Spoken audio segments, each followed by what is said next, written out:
Hola Sudacalandia y todas sus periferias, Omar Beretta quien les habla para el podcast Puto el que lee. En nuestra 8ª temporada, un vendaval de activismo y delirio que no se detiene nunca. Y les damos la bienvenida a este episodio donde vamos a hablar de algo que no aparece en los libros de historia aún, pero que habita nuestras calles, se guarda en los archivos caseros, a veces en una caja de zapatos, junto a flyers de fiestas y notitas que nos fueron dejando, y por supuesto habita en los cuerpos que resisten. Vamos a hablar del caso de la memoria y especialmente de la memoria en México y en particular del archivo sexodisidente de Aguascalientes. Para eso estoy con mi compa Dani, que es sociólogo con trabajo en temas sobre disidencias, sexualidades y VIH. Dani Porras también es activista, participando en actividades que potencian la articulación entre organizaciones, que nos encontró muy organizadas hace un par de años en un panel de la ciudad de La Plata, Argentina, que la pasamos bomba. Bueno, se está formando como especialista de educación en y para la salud en Guadalajara, México, donde pudo conocer a nuestras invitadas de la colectiva de la que vamos a hablar ahora. Divers X, y les vamos a dejar colgadas, chicas, todos los links para que puedan ir ahí a meterse a seguir y a informarse. Es un espacio activista, autogestivo y de resistencia para la defensa de los derechos de las disidencias sexogenéricas en Aguascalientes, México. Como laboratorio cultural disidente, no solo produce arte, sino que construye comunidad, archivo y resistencia desde lo queer, lo raro, lo impropio, que es todo lo que hacemos acá en este podcast, así que las abrazamos así con pasión y con vehemencia. Bueno, y juntas, el Dani y yo vamos a conversar con unas maravillas de la noche en esta fibra óptica, que le voy a pedir a Dani que nos presente, por favor, con quién estamos esta noche acá reunidas en Aquelarre. Hola, Omar. Bueno, estamos con Alicia Cruz, quien es artista visual y gestora cultural, originaria de Aguascalientes, México. Su práctica se articula como una confrontación constante a las violencias del binarismo de género, las normas heterosexuales y las estructuras que históricamente han regulado los cuerpos y las formas de habitar el deseo. A través del relato y el autorretrato, la autoetnografía y la performance, Cruz transforma lo íntimo en espacio político, cuestionando las narrativas oficiales impuestas por instituciones culturales, religiosas y de derechos humanos. Ha sido reconocida con becas y premios por su labor de defensa de los derechos humanos desde una mirada incómoda, crítica y situada. Además, estamos con Genet Musalem, quien es oaxaqueña de raíz vinizá, zapoteca, disidente sexogenérica antipatriarcal. Es partera autónoma, acompañante de abortos, apasionada en la salud sexual y reproductiva desde una perspectiva holística, bicicletero que desata sus nudos en el pecho pedaleando y escribiendo poesía. ¿Cómo corresponde? Alicia y Genet, bienvenidos al podcast. Finalmente las tenemos acá. ¿Cómo andan? ¿Qué tal va esa noche? ¿Dónde están? ¿En Aguascalientes? ¿Dónde están? Porque la veo que están cada una en un lugar distinto. Y ahora estoy en Guadalajara. Gracias por esta bienvenida, esa presentación. Yo recién llegué a Aguascalientes hace 30 minutos. Viajé de Guadalajara a Aguascalientes. Acá estamos justo en el espacio de Diversa y pues muchísimas gracias por la invitación. Contentísimas nosotras de tenerlas acá. Bueno, hoy es 3 de octubre de 2025 y reciencito nomás el mes pasado hicieron la presentación editorial del catálogo Desviades, Archivo Sexodisidente de Aguascalientes. Vamos a hablar de memoria hoy, pero quizá ¿por qué no arrancamos por la importancia de la memoria fuera de las grandes ciudades capitales? Cuéntenos un poco sobre esto. Sí, bueno, como uno de los ejes principales del proyecto, de todo lo que ha conformado Diversa, Laboratorio Cultural Disidente, ha sido comenzar a cuestionar como la centralización de las prácticas culturales, ¿no? Y también de las prácticas, en este caso, de la memoria y de los propios archivos.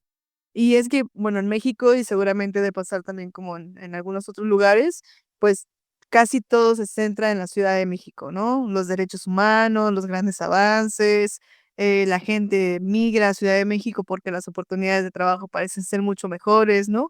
Y entonces eso nos ha implicado pues a nosotros, al menos desde hace ya 7 años, comenzar a cuestionarnos por qué todo tiene que suceder en la Ciudad de México, ¿no? Cuando hay muchas cosas sucediendo también en las periferias, en otros estados, en en las orillas del territorio, fuera de la Ciudad de México y que están haciendo y bueno, y que estamos haciendo cosas importantes, que también son igual de valiosas, y que no por el hecho de no transitar por la Ciudad de México, siguen teniendo, pues, esa valía, ¿no? Porque creo que las dinámicas que hemos generado es que lo que no transita por la Ciudad de México, entonces, justo, no es visible, no es reconocido, no tiene apertura, no tiene impulso, no se ve, no tiene recursos económicos, ¿no? O sea, como que todo el tiempo, todo está ahí como congregado, ¿no? Y entonces, pues, mucho de nuestro cuestionamiento también y posicionamiento político es que comencemos a descentralizar también todas estas prácticas, ¿no? Y comenzar a reconocer que también lo que cada quien está haciendo en su propio estado, en su propio municipio, en su propia localidad, en su colonia, ¿no? En la calle en la que transita o en sus propios espacios culturales independientes, es igual de valioso como lo que sucede en Ciudad de México, ¿no? Y yo creo que también es mucho más, importante y significa muchísimo más por lo que implica también sostener espacios en la periferia con o sin recursos, ¿no? O sea, y pensándolo mucho, o sea, como esta cosa de las convocatorias, los de recursos federales, los apoyos institucionales, ¿no? O sea, muchos de los espacios autónomos y autogestivos que al menos estamos acá en las periferias, pues lo hacemos así, ¿no? De manera autogestiva e independiente, en nuestros propios estados y nuestras propias condiciones, particularmente pienso en Aguascalientes como pues un estado conservador, ¿no? Y bueno, pensando mucho en la memoria, pues eso ha sido como una lucha constante que hemos estado como, tratando de no quitar el dedo del renglón, porque, en primera hemos posicionado mucho que la memoria es un derecho, ¿no? Entonces, eso también es un tema complejo para muchas personas, porque cuando pensamos en la memoria, pensamos en algo que está que solo sucede, pues, en nuestras cabezas, ¿no? Como que la memoria o es un hecho que, eh, es una cosa que ya pasó, ¿no? Y entonces, no, la memoria es una cosa que está aquí como todo el tiempo presente.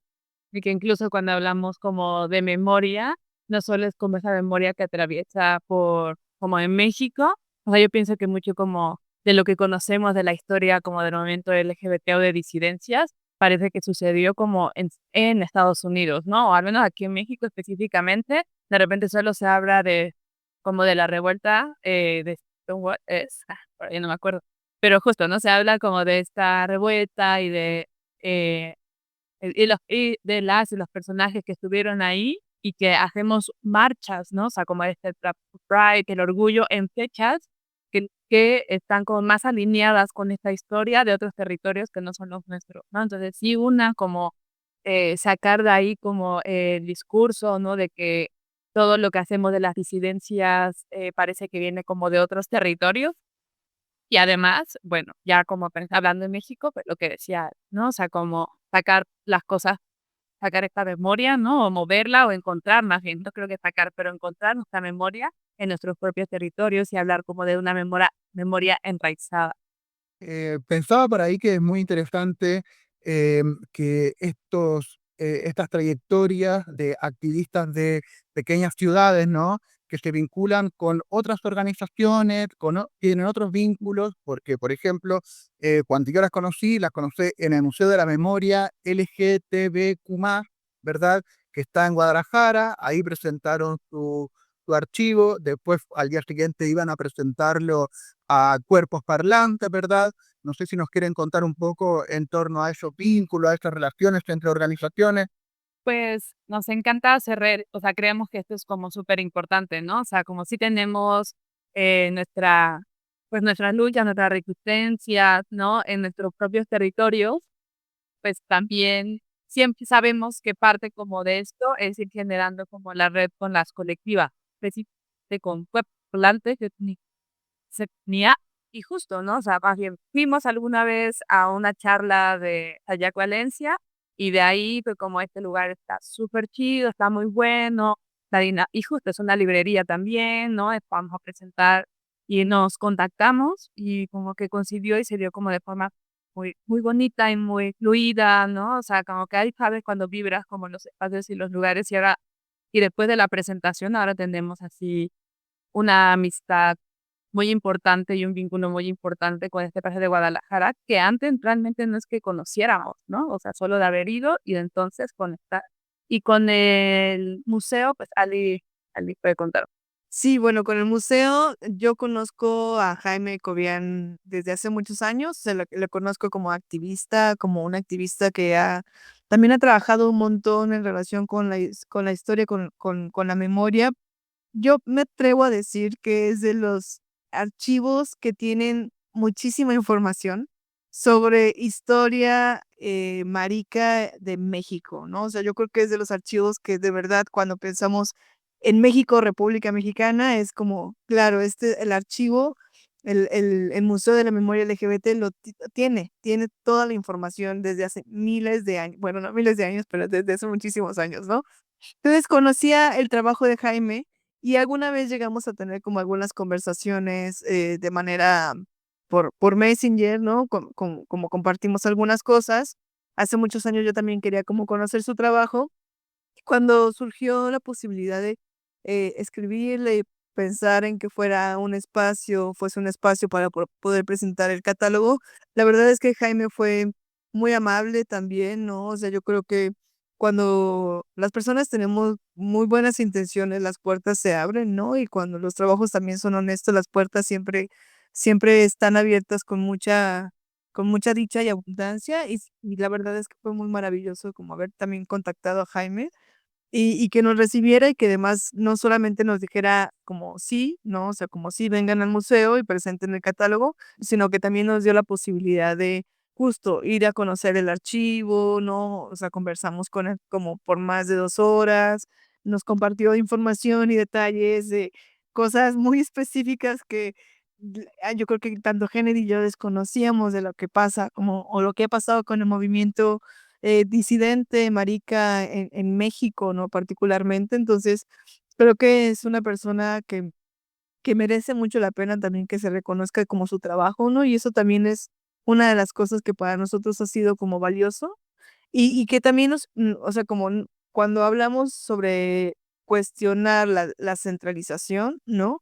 No es como solo lo que sucede, por ejemplo, en Ciudad de México, sino que es una práctica que también nosotros tenemos constantemente dentro de nuestras propias prácticas culturales y artísticas y de memoria, ¿no? Entonces, también lo que procuramos mucho ahora que estamos haciendo como esta pequeña gira de la presentación del catálogo, ha sido pensar no solo en Aguascalientes, ¿no? Sino también pensar en otros lugares en donde pueda ser posible la activación de, no sé, ya sea la generación de nuevos archivos o con las mesas de trabajo que estamos desarrollando donde la gente puede ir, pensar algo en relación con el archivo o con la memoria.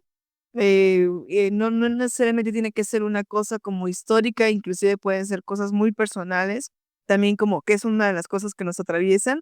Y lo que decidimos fue, bueno, tenemos que ir al norte del país, ¿no? Y al norte del país, bueno, fuimos a Chihuahua a presentar el catálogo, también en un café, en un espacio independiente, y que también eso nos permitió, por ejemplo, conocer a algunas personas como Alberto, como Ana, como Marta, que son activistas dentro de su propio territorio, que también nos permiten reconocer que mucho de lo que sucede también cuando las cosas están centralizadas es que la banda tiene que irse, ¿no? O sea, que tiene que emigrar, que es una cosa sobre el sexilio también, la propia migración o el propio desplazamiento por lo que implica ser parte de la comunidad LGBT o parte de la banda sexodisidente. Bueno, entonces nos fuimos para Chihuahua y luego nos fuimos para San Cristóbal de las Casas, ¿no? Entonces ahí también igual Geneda les comparte con la banda con las que compartimos. En el sur, y justo, ¿no? San Cristóbal de las Casas es un pueblo que es muy cercano como a los caracoles zapatistas, ¿no? O sea, es muy conocido. Por eso hay muchos proyectos como muy interesantes, muy positivos allá. Tuvimos con la librería La Cosecha y también con la Enredadera. Y justo y que también son librerías amigas, ¿no? O sea, no es una librería solo comercial, sino que tienen como un montón de textos y libros súper importantes que no encuentras en ningún otro lado, ¿no? Y bueno, o sea, también fue como espacios independientes o cooperativas. También fue como la importancia de ir para allá. Y bueno, y también todavía vamos a seguir un poco con el tour o la gira. Vamos a Querétaro la próxima semana. Nos invitó un compi que se llama Leche de Virgen, un performance increíble, ¿no? Con una visión crítica. También nuestra idea es llevarlo al encuentro anticolonial de rebeldías y resistencia disidentes en Oaxaca para diciembre, ¿no? Entonces también y que es como de banda como también indígena de Oaxaca, ¿no? Entonces es como, pues si tenemos esta memoria que tal vez es de un territorio, pero podemos compartirla con en otros territorios y justo también no solo se queda como en ir y presentar el catálogo, también propusimos y ya estamos haciendo mesas de trabajo en torno a la memoria y al archivo para como sembrar la semillita en cada de estos territorios a los que estamos yendo, para entonces pensar el archivo y la memoria y que cada persona que decida ir tomar em, a estas mesas de trabajo, pues pueda empezar como a germinar sus propios archivos, ¿no? En cada uno de sus territorios. Nos parecía muy importante con Dani hablar de esto, ¿no? De que hayan tenido el espacio donde presentar esto, porque hasta ayer nomás, en la época de la dictadura, por ejemplo, en Argentina, si los compañeros se juntaban a ver la película a la hora de los hornos, era en un departamento de alguien y llegaba alguien con la película y era en secreto y se corría la voz. Justamente en esta época en que están intentando barrernos de vuelta de todos lados, tener un museo de la memoria LGBTTIQ+ es súper importante. Mencionaron a Sayak Valerno hace un momento, le queremos mandar un beso que nos escucha siempre. Nosotros en plena pandemia hicimos el episodio 52, Capitalismo Gore, rentabilidad simbólica de la violencia, que les recomendamos con Michi Moragas y Ale Campos, que son como así de este espacio. También queríamos preguntarles por recibir un apoyo del sistema de apoyos a la creación y proyectos culturales. ¿Nos quieren contar un poco de eso también? Sí, bueno, este catálogo, o sea, se mete justo con el FONCA, que es Coinversiones, ¿no? Es una convocatoria que está a nivel nacional en la categoría de estudios culturales, ¿no? Entonces pensamos cómo el proyecto podía, o cómo la generación del catálogo podía caber dentro de esta convocatoria. Se mete de manera individual, es decir, está mi nombre como, lo meto como artista, ¿no? Como artista visual, porque aunque podía meterlo como colectivo, la verdad es que también nos hemos dado cuenta que de pronto, particularmente con proyectos culturales, como colectivo ha sido complejo que podamos recibir como ciertos apoyos, ¿no? Entonces lo meto de manera individual, pero prácticamente, o sea, el proyecto lo hace diversa, ¿no? O sea, como yo solo fui el medio, ¿no? Para que esto pudiera suceder, pero el proyecto es una cosa que lo hace diversa y cuando digo lo hace diversa, pues lo estamos haciendo, en un principio estaba Viento, que fue un compita que estuvo aquí en Diversa colaborando. En la actualidad está Lau, em, Laura Herrera, o Laura Gisela, quien ha estado haciendo mucha de la chamba de sistematización. También está Ale Córdoba, está Darien, estoy yo, está Genet, estuvo Mar, que es una compa que vino de intercambio de Estados Unidos y que nos contactó y dijo, quiero apoyarles. Y entonces dijimos, bueno, necesitamos apoyo en la parte del archivo, en la sistematización, y se incorporó a hacer como ese voluntariado, ¿no? Y entonces, bueno, fue también como para nosotros muy sorprendente, porque en realidad no era algo que esperábamos. Ese año metimos 2 convocatorias, afortunadamente las 2 quedaron, una de ellas, pues, fue lo de la creación del catálogo, y la verdad es que también eso nos recuerda que, pues, es importante, tener como estas participaciones y aprovechar los recursos federales, que los recursos federales no son más que los recursos de la propia gente, ¿no? Y que es importante como ir allá, recuperar también esos recursos, ¿no? Porque, o sea, la verdad es que luego vemos las convocatorias, vemos los resultados y nos damos cuenta de los proyectos que de pronto pueden estar como ahí aprobados y decimos: "Chale", ¿no? O sea, sabemos o reconocemos a la banda que sabemos que no está haciendo la chamba, ¿no? Y que, o está gastando el dinero en otras cosas, o que el recurso en realidad no está siendo como bien aprovechado, o no está implementado en el proyecto que tendría que haberse implementado, ¿no? Y entonces lo que o sea, para nosotros ha sido como muy gratificante, no solo, o sea, como en primera, no solo como recibir el apoyo, ¿no? Sino que es también como esa posibilidad de lo que, si de por sí con un peso hacemos un montón de cosas, ¿no?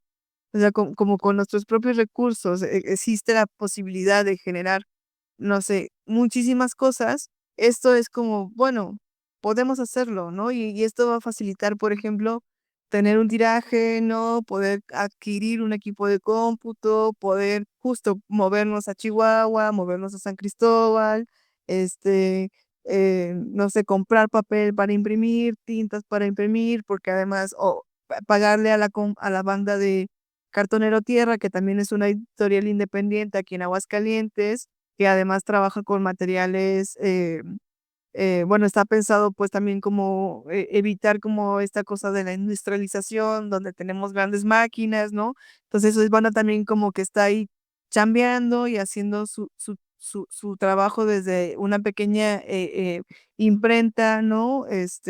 Casera.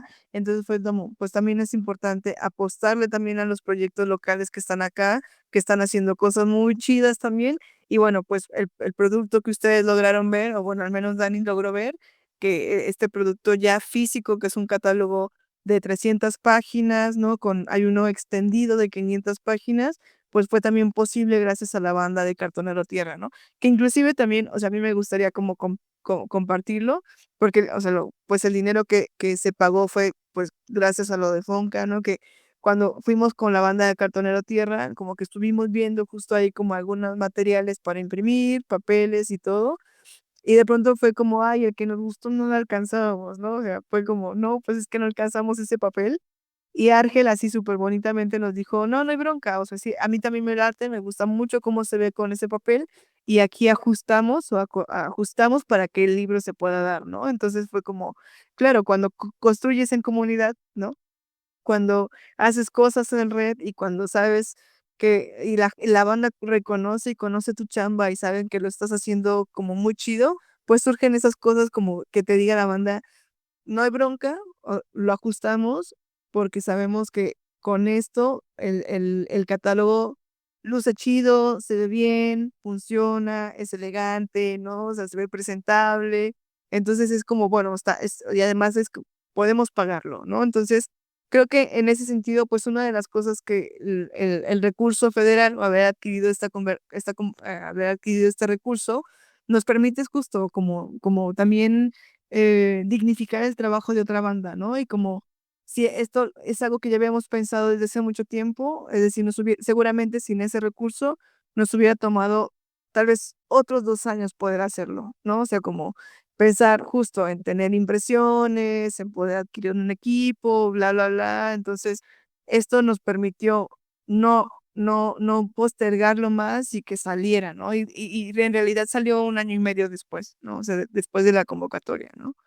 Y bueno, también pues eso, como apostarle y que el Estado diga, ah, bueno, esto es una cosa de gente marica, que también es importante, que tiene que ver con memoria, porque de verdad es súper complejo, de verdad, es muy complejo encontrar convocatorias en las que el tema de memoria y el tema del archivo puedan entrar, ¿no? Y sobre todo que también puedan tener un recurso, porque si no eres una institución, si no eres una ONG, si no tienes los miles de certificados, si no tienes así como una lista gigantísima en temas de archivo y memoria para convocatorias muy específicas sobre eso, entonces es imposible que tú puedas participar, ¿no?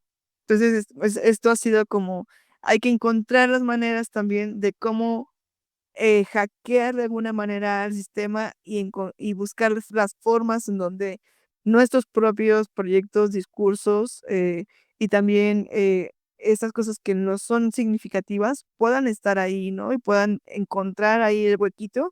Y nosotros lo hemos encontrado hablando de derechos, ¿no? Y no es como que, o sea, cuando hablamos del derecho a la cultura, del derecho a la memoria, ¿no? Es una cosa que en realidad en Aguascalientes nadie habla, ¿no? Y eso nos ha permitido también ir como abriendo brecha, ¿no? Para que para otros proyectos que también se piensen desde la memoria, se piensen desde el archivo, se piensen desde las disidencias exogenéricas, pues ya al menos tengan ahí como alguien que aplanó un poquito el terreno para que les sea muchísimo más fácil, ¿no? Al momento de entrar a estas convocatorias.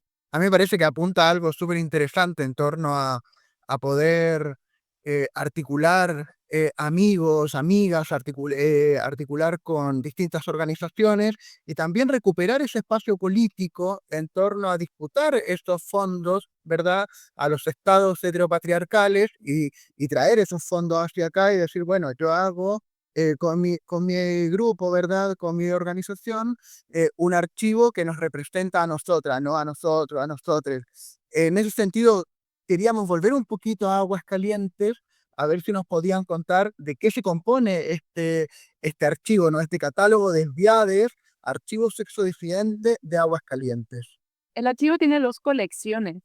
Una colección es como la colección como documental, donde está la hemeroteca, por ejemplo, que la hemeroteca también, o sea, fue donada, ¿no? De otra o sea, empezó con una parte donada de otra colectiva que es más vieja, que se llama Colectivo Ser Gay de Aguascalientes, que empezó en los 90 en Aguascalientes, y tenían como, fueron, o sea, estas recortes, ¿no? De noticias que les parecían importantes, y después estas fueron como donadas para Ali en un principio y ya después como para el espacio.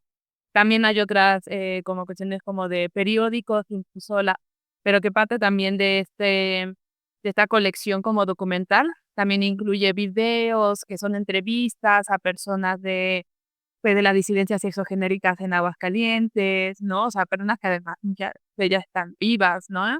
Y que también en este proceso como hacer entrevistas, de platicar, de contar, de contar sus historias, también iban saliendo como material de archivo, ¿no? O sea, iban saliendo, que aquí el recorte, que aquí mi foto de la infancia, que aquí incluso la banda de Miss Gay del 97 que gané, que en algún punto también se donaron para el archivo. Entonces está esa parte que es la parte como documental. Y también tenemos una colección que es contemporánea y que es de artistas de la comunidad sexodisidente. Este es de Aguascalientes y también está abierto como para mí.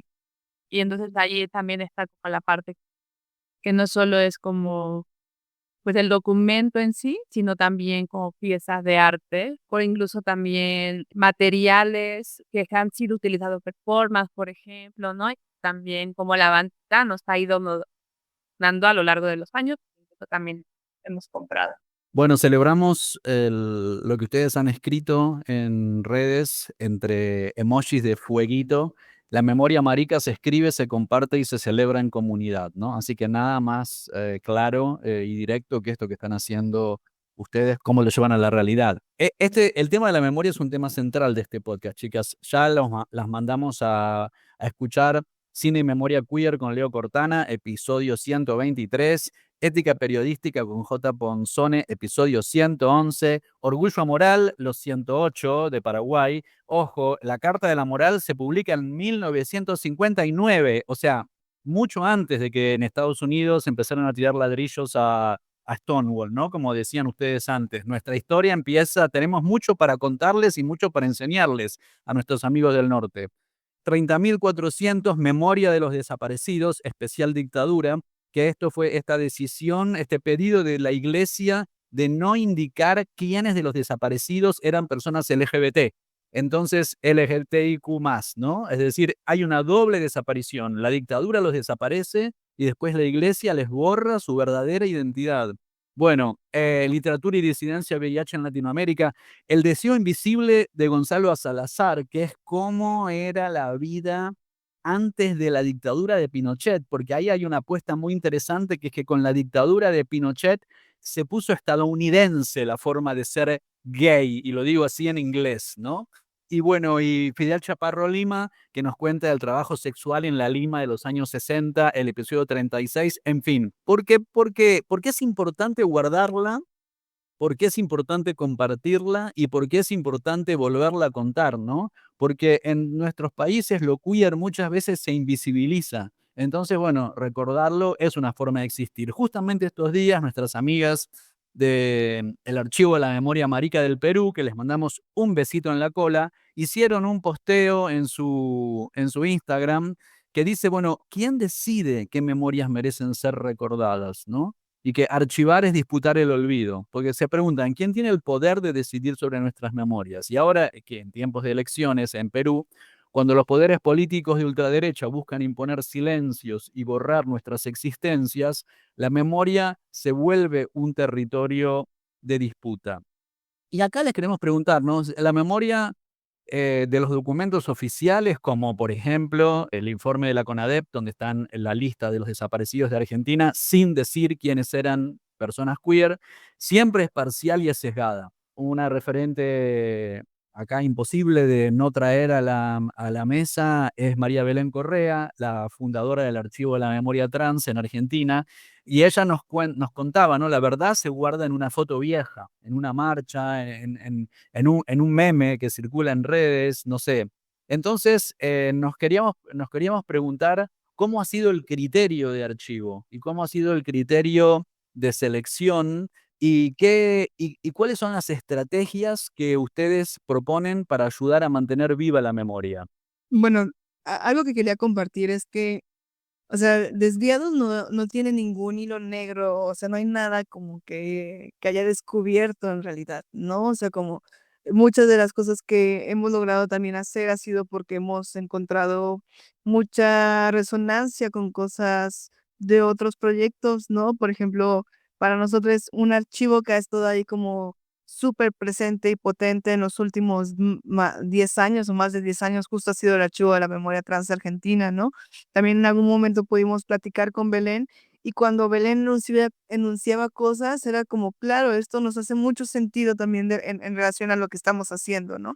Entonces no hay como ningún hilo negro en esta cosa de la memoria y del archivo, particularmente con el archivo de Desviados.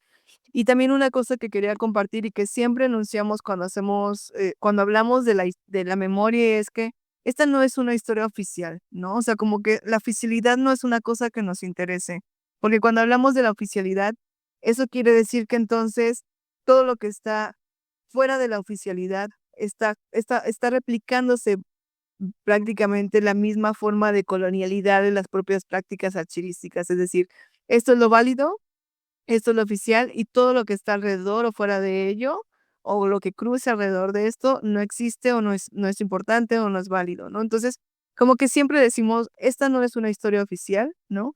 Esto es como si fuera un rompecabezas. Lo que estamos tratando de construir aquí es como, cómo ha habido además de lo que sucede en este presente, ¿no? Han existido otras cosas atrás de nosotros que nos han permitido justo poder reunirnos en un espacio, tener un espacio que se llame Diversa, poder tener una actividad que se llame Jotanero, poder ir a otros lugares en donde también están surgiendo otras cosas y convocarnos y reunirnos. Y también lo planteábamos mucho, no sé, me acuerdo que estábamos en San Cristóbal y decíamos, esto en otro momento, en otra época, no hubiera sido posible, ¿no? O sea, en primera haber podido sacar una convocatoria pública, decir que vamos a presentar un libro marica, ¿no? El disidente o el archivo, hablar de memoria, convocarnos 10 personas y estar aquí sin tener el temor de que algo nos pueda pasar, ¿no? O sea, esto no hubiera sido posible justo sin todas las cosas que sucedieron antes, todas las vidas que también quedaron atrás, ¿no? Entonces, para nosotros ha sido eso como, no es la historia oficial, esto es como un rompecabezas y ahí vamos medio armándolo, ¿no? Y cada pieza es una persona, o cada pieza es un periódico, o cada pieza de este rompecabezas es una vida, ¿no? O es una fotografía, o es algo que se va como añadiendo y permite ir como armándolo, ¿no? Entonces, creo que en esa forma también nos ha permitido en que no es una cosa que nosotros solamente estamos construyendo, ¿no? Sino que a partir de entenderlo de esta manera es como cada quien decide qué, qué parte de su vida le interesa que esté en esta historia, ¿no? O en este archivo, o en este catálogo. Y entonces eso nos permite decir, pues bueno, hay alguien que quiere compartirnos fotografías, hay gente que dice, no, no quiero compartir fotografías, pero sí quiero compartir testimonio a manera de audio, o sí quiero compartir testimonio, pero no me interesa hablar sobre mi vida como persona sexodisidente y quiero hablar sobre lo que me gusta, ¿no? Que es un poco lo que intentamos también, por ejemplo, con las entrevistas, ¿no? Como cuando estamos haciendo las entrevistas y es, no sé, por ejemplo, Ari tiene 14 años, ¿no? En la actualidad creo que tiene 14 años. Y la entrevista que le hicimos a Ari por un mes, que era un poco conocer su historia de vida, las últimas 3 horas nos platica lo que vio durante esas últimas semanas de su serie favorita televisiva que estaba en ese momento, ¿no? Y entonces también para nosotros es como, claro, o sea, además de que somos banda, que somos sexo disidente y que claro que nos atraviesa el tema sobre nuestra orientación sexual y el género, el ser parte de la diversidad, también hay una cosa, hay muchísimas más otras cosas que nos construyen, ¿no? Entonces, pues eso nos ha ido a permitir nos ha permitido que sea pues un archivo mucho más diverso también, ¿no? Que también es intergeneracional, que no nos interesa solamente lo que pasó en el pasado, ¿no? Como que esto nos permite como ir construyendo en el presente, pensar en el pasado y al mismo tiempo ver las posibilidades de otro futuro, ¿no? O sea, como no es solamente el futuro, sino de otros futuros posibles u otros presentes posibles. Entonces, la manera en cómo lo compartimos, igual no sé si ahí quiere como Genet compartir un poquito más sobre el insulto, que también es como parte de nuestras prácticas de descentralización y que nos permiten ir articulando la memoria, ¿no? Porque creo que también es como esta cosa de activarla, ¿no? Como que de ponerla como en marcha, de decir, de que hay sucesos que nos permiten conectar con otros momentos y que cuando la tenemos ahí presente, que cuando está ahí activa, la gente conecta, ¿no? La gente dice, yo conozco gente como ustedes, ¿no? Que igual no es el mejor comentario del mundo, pero es como, al menos hay un reconocimiento, ¿no? O yo viví eso, o yo estuve en ese momento, o yo tengo fotos de tal, o antes de eso sé que hubo otras cosas detrás antes de ese evento particular, ¿no? O claro, yo reconozco a la persona que está ahí y tal vez nosotros ni sabíamos quién era y alguien en otro momento como que pudo, o sea, pudo conectar y decir, esta es la Chepa y la Chepa vivió en Jesús María y ya, pero ya murió hace 2 años, ¿no? Entonces, bueno, eso ha sido como de las cosas que para nosotros ha sido como muy valioso y que rompe mucho con las lógicas de la archivística tradicional y de la memoria tradicional, ¿no? Como, y también de esta forma también colonial, porque o sea, una cosa que sí reconocemos es que la gente no suele ir a los archivos, ¿no? La gente no va a los archivos. Entonces, a partir de ese reconocimiento que es real, porque también la gente no viene tanto aquí al archivo de Diversa, ¿no? O sea, como hay un espacio y pues claro que nos gustaría que estuviera todo el tiempo tiborrado, pero no sucede. Y frente a eso nos preguntamos cosas, ¿no? Y entre esas preguntas fue, ¿cómo hacemos, no? Y que justo en ese sentido, el insulto, que el insulto es un centro de documentación móvil LGBT, ¿no? O sea, literalmente es un motocarro que lleva la biblioqueer, que lleva como parte del archivo, que lleva parte de la obra también que tenemos en el espacio, y la sacamos, ¿no? No da tanto y no podemos ir tan lejos, pero sí la podemos mover como a muchas otras partes como de Aguascalientes y no quedarnos como en el centro de la ciudad, que es donde están, sino poderlo llevar como a los municipios, ¿no? O como a cualquier otro lado, y es donde Ali comentaba, ¿no? Es ahí cuando la gente ve el archivo y dice, yo viví eso, no sé qué, y entonces dejan a conectar, como yo también tengo fotos de ahí, y también aquí no, o sea, pueden llegar como otras partes de ese archivo, me siguen nutriendo a través de que la gente como puede verlo en la calle, tocarlo, ¿no? Que también es un tema ahí de, como con la activística más institucional, ¿no? Como sacamos los periódicos literalmente, que la gente los toque, ¿no? O sea, y pues ese es como, pues es el objeto, ¿no? Es el objeto vivo, para eso es, los periódicos son para leerlos, para tocarlos. ¿Cómo leemos un periódico? También no tomando el café, bueno, aquí en México, pues comiendo algo con salsa y se mancha todo de salsa, ¿no?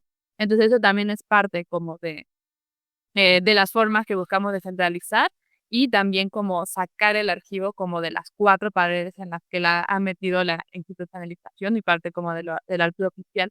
Y también como un poco regresando a lo que decían al principio, esta es una historia que me gusta mucho, es de Ali y es entonces la robo, pero que creo que es muy importante en el sentido de o sea, justo, ¿no? ¿Qué sí podemos recordar, ¿no? O sea, ¿quién decide qué podemos recordar? Y la historia como que al iba al archivo municipal, o sea, el oficial de Aguascalientes, buscando la memoria, ¿no?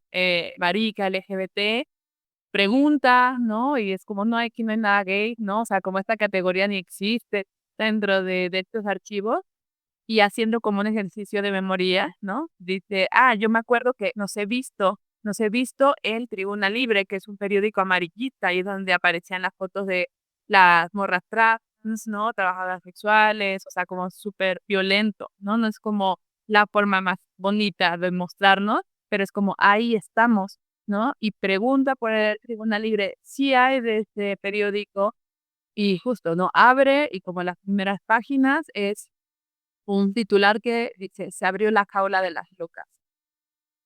Y entonces, bueno, ahí toma fotos, tal, ¿no? Y luego se va, ¿no? Y cuando vuelve, ¿no? Como a buscar esto, ya no está, ya no existe, ¿no? Y así de fácil, también decidieron que esta parte como de la memoria, de la historia, no tiene lugar en esa oficialidad, ¿no? Y también o sea, eso fue como de los impulsos más fuertes, o sea, no tan fuertes, pero uno de los impulsos para también decir, necesitamos, o sea, si no o sea, no lo va a hacer el Estado claramente, necesitamos hacerlo nosotros. Por ahí también pensar estas estrategias creativas, ¿no? En torno a cómo vamos mezclando, cómo se van mezclando distintas formas de arte, performance, literatura, documentales, ¿no? También mencionar el documental de Víctor Hugo Robles, Las Locas del 73, en torno a la primera movilización de los putos trabas en Santiago de Chile durante el gobierno de Salvador Allende, el archivo VIH que dirige Matías Romero en Argentina, a través de sus postales, ¿no? Son distintas formas, distintas técnicas que se van articulando para mostrar nuestra historia. ¿Qué nos podrían contar sobre esa articulación de distintos estilos, ¿no? Pues, yo creo que eso nos ha permitido también, entender como muchas posibilidades, creo que tiene mucha certeza tu palabra en relación a la imaginación, ¿no? O sea, creo que justo al no tener como también mucha información de cómo construir un archivo, ¿no? Y al mismo tiempo de tener la posibilidad de construirlo como uno quiera, ¿no? Es como, claro, entonces puede ser como yo quiera imaginarlo, ¿no? O sea, entonces, y eso nos ha permitido que existan diferentes materialidades, que nos permitamos también como trabajar con diferentes medios, con diferentes personas, y particularmente el arte, al menos hablando como materialmente, ha sido un tema muy complejo también aquí en Aguascalientes, ¿no? Y el arte creado por banda de sexo disidente, ¿no? Aguascalientes durante muchos años fue la cuna del arte, ¿no? Es decir, aquí nacieron las primeras casas de cultura, se creó el Premio Nacional de Arte Joven, ¿no? O sea, era un lugar que posicionaba muy bien a los artistas emergentes de cualquier lugar de la República Mexicana, ¿no? Pero el problema era, y al menos yo lo vi cuando estudié la licenciatura en artes visuales y salí y era como, está muy chida tu chamba, pero no digas que es marica, ¿no? Y no era una cosa que me pasaba a mí, era una cosa que le pasaba también a mis compañeros, a otras generaciones. Inclusive hubo un compa que él dice que no lo censuraron, pero la realidad es que fue eso, fue una cosa de censura, porque también es importante que justo en este proceso de memoria y de reconocimiento, entender cuáles son las violencias y las formas que tiene el sistema de violentar y además de hacer que las cosas no sucedan, ¿no? Entonces, por ejemplo, era una exposición, ahí fue el año del 2012, de un compa que acababa de salir de la licenciatura, que trabajaba con materiales de textiles, que pidió una galería para poder montar unos penes gigantes y unas vaginas gigantes en una galería de 4x4 que ni siquiera era gigante. Y entonces, de pronto, el día se inaugura la exposición y así al día siguiente le dicen, ay, no, vamos a tener que mover tu exposición porque un evento público, no sé qué, ¿no? Y es como, claro que la estás cancelando porque o sea, es un tema que evidentemente obra que nadie más ha expuesto, son falos, son vaginas, ¿no? Es una cosa muy controversial en el estado. Y entonces la exposición se canceló, ¿no? Y él dice que fue por un tema político y no sé qué, y es como, o sea, está bien, qué chido, quédate con eso, pero sabemos que no es eso, o sea, sabemos que hay una violencia más allá de eso y que claro que hay censura, ¿no? Entonces, por eso para nosotros fue como, en el tema de arte y en los temas culturales ha sido como re importante posicionarlo, ¿no? O sea, como justo tomar el espacio público, llevar el trabajo de la banda allá, ¿no? Y, o sea, y eso lo hacemos, por ejemplo, con el festival Marica, ¿no? Que es mucha gente marica, traba, disidente, creando cosas maravillosas, utilizando el espacio público como una plataforma, pero también apropiándonos del espacio público porque es uno de los primeros lugares a donde nos arrojan, ¿no? Cuando decimos que somos banda disidente, nuestras familias nos botan al espacio público y es en el espacio público en donde la gente se acerca y nos dice, qué chido lo que estás haciendo, ¿no? En donde las familias heterosexuales van y escuchan el cuento, ven la obra, ¿no? Están ahí presentes, en donde niñeces están felices de ver a las compas dragas haciendo un show, bailando, ¿no? En donde el papá le dice, ve, ve, ¿no? A la niña para que se acerque. Entonces también es como, pues claro, el arte ha sido también esa herramienta y yo creo que a mí me resulta de pronto como súper difícil no entender los activismos sin el arte, ¿no? O sea, yo creo que es una cosa que ha estado ahí todo el tiempo presente, ¿no?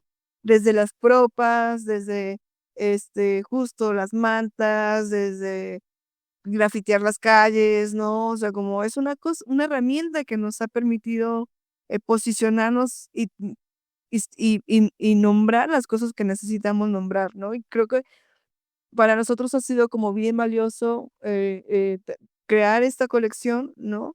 Reconocer como quiénes son las bandas marica que está haciendo cosas aquí en Aguascalientes, que otras personas puedan hacerlo, o que otras personas puedan conocer su trabajo, que tengan material, porque además no es como que solo esté la obra aquí, ¿no? O sea, lo que buscamos es justo que también pueda salir a otros lugares, que las personas puedan conocerlo y generar también como un pequeño portafolio que le permita a la banda que está en el archivo o que tiene piezas aquí, moverlo para cuando lo necesite mover, para las convocatorias que necesiten moverse, ¿no? Entonces también es como, pensamos en esas cosas porque hemos estado ahí en la manera y entendemos cómo funciona el sistema y cuáles son las cosas que el sistema necesita para que la banda pueda acceder, ¿no? Entonces, de por sí ya es complejo hablar de arte, y particularmente sobre temas sexodisidentes, o temas disidentes, o temas eróticos, o temas homoeróticos, o presentar vulvas y penes, nos es en un espacio público o en las galerías de la ciudad, es, también luego muy complejo, por ejemplo, pensarlo para las convocatorias, ¿no? O sea, como que ahí también, y entonces pensamos en cómo podemos facilitar, para que esos procesos sean más sencillos para la banda, ¿no? Porque a nosotros nos costó un montón, ¿no? Y también como que es eso, o sea, hemos aprendido cosas y algo que compartíamos la última vez es como, esto que estamos aprendiendo, este conocimiento, pues no nos pertenece, ¿no? Es una cosa que está ahí a disposición de la gente y que cuando la gente quiera y diga, oye, ayúdame con esta convocatoria o necesito fotos para tal cosa, es como, claro, aquí está, ¿no? Échale, o sabemos esto, o esto te puede ayudar, o puedes entrarle por acá, ¿no? Eso también ha sido bueno, como dentro de las cosas que para nosotros ha sido importante, en relación como también con el arte y con las piezas que también están acá. Y que también no nos complejiza mucho el tamaño, ¿no? O sea, como, por ejemplo, platicando con las compas del archivo de la memoria trans, ellas nos decían que, ellas archivan cualquier cosa que quepa en un escáner, ¿no? Si es más grande que el escáner, entonces no entra por las propias materialidades, más bien por la propia espacialidad que tienen, ¿no? O sea, como no pueden guardar miles de cajas, objetos gigantes, porque pues no cabe en el espacio. Y nosotros hemos sido como un poco más flexibles y es como, bueno, tenemos una silla aquí, ¿no? Es la silla del último performance que hizo Leche de Virgen en el Maricafés. Entonces es como, no, tratamos de no limitarlo en ese sentido. Y cuando no podemos y decimos, no, no podemos con la cosa, no puede estar aquí porque no cabe, ¿no? O pensamos en otras formas. Por ejemplo, tenemos un mural transportable de 2x3 que hizo Ana Chopa, una compa de Oaxaca, que lo tenemos en bastidores y que se junta y ya hace el mural en grande, ¿no? Entonces es como, ¿qué otras posibilidades también o qué otras formas podemos encontrar para que haya cosas que sí puedan estar dentro del espacio, ¿no? Bueno, chicas, veo que tenemos un montón de temas todavía para desarrollar, pero yo quería aprovechar para que lo mencionamos a la compañera, a la Víctor Hugo Robles, episodio Las viudas odiosas del MBL. Ahí la Víctor Hugo se tira contra todas, con saña y con veneno, como solamente ella puede. Y ese es un testimonio imperdible de la memoria marica, realmente ineludible. Antes, ya tenemos que cerrar, pero antes de irnos al cierre, yo quiero, con Dani estábamos pensando, ¿no? Como la importancia de articular la juventud queer con su memoria. Hace un tiempito en Paraguay tuvimos el caso queer, bastante pública, joven, diciendo, yo no le debo nada a nadie, ¿no? Querida, le debes todo a las compañeras que están muertas, que desaparecieron, que se tuvieron que exiliar. Un llamado a las juventudes, ¿no? Un llamado a la juventud queer para este diálogo, para este pasar la tea y a través de estas estrategias creativas ayudar a mantenerla viva, resignificarla y preservarla. Porque si algo nos parece que va a pasar es que las cosas mejor no se están poniendo. Así que bueno, agradecerles muchísimo por el trabajo fantástico que están haciendo. Los micrófonos quedan siempre abiertos y a todas las organizaciones que nos están escuchando, especialmente a las que ocurren fuera de las capitales, porque es muy importante también preservar. Hace poco estábamos hablando con Isa Sáez Pérez, una compañera cineasta española, sobre, bueno, ser lesbiana en la España rural, que está haciendo un corto sobre eso, ¿no? No todo pasa en Barcelona. Bueno, lo mismo, ¿no? No todo pasa en Ciudad de México, no todo pasa en Buenos Aires o en Santiago. Y en esta lógica de las estrategias creativas, donde se va mezclando el arte, la performance, la literatura, no podemos no nombrar al documental Las Locas del 73 de Carolina Espinosa y Víctor Hugo Robles. Además, por ejemplo, nombrar el archivo VIH de Argentina que coordina Matías Romero, lo que va de alguna forma mostrando que los distintos estilos, los distintos formatos también son insumos, ¿no? Para mostrar nuestra memoria. Así que nada, saludos para los correspondientes archivos. Sí, bueno, gracias Omar por la invitación y a las chicas de Diverser por el material que están mostrando, este recorrido por distintas ciudades que ayuda a conectar subjetividad y afecto. Así que nada, muchas gracias a Diverstar y a la colectiva Cuarto Mundo por la invitación. Muchísimas gracias por la invitación. Me gustó platicar con ustedes.